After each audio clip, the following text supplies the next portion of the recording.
പത്തനംതിട്ട തുമ്പമണിൽ തട്ടുകടയിൽ തീപിടുത്തം. Gas cylinder ലീക്കായതാണ് അപകട കാരണമെന്നാണ് സംശയം. 2 സ്കൂട്ടറുകൾ കത്തിനശിച്ചു.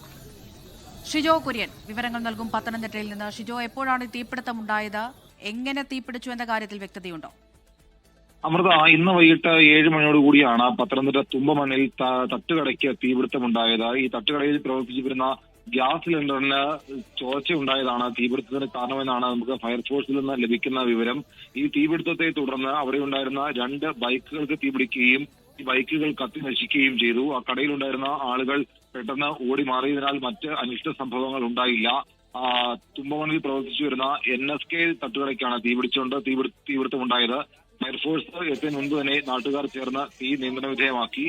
പിന്നീട് ഫയർഫോഴ്സ് എത്തിയാണ് തീ പൂർണ്ണമായിട്ടും അണച്ചത്. അമൃത, ശരി. ഷിജോ കുര്യനാണ് വിവരങ്ങൾ നൽകിയത്. ലോകത്തെവിടെയായാലും ഏത് സമയത്തും 24 വാർത്തകളും ഓഗ്മെന്റഡ് റിയാലിറ്റി പാക്കേജുകളും എക്സ്പ്ലെയിനറുകളും വിശദമായി കാണാൻ ഞങ്ങളുടെ യൂട്യൂബ് ചാനൽ നിങ്ങൾക്ക് സബ്സ്ക്രൈബ് ചെയ്യാം.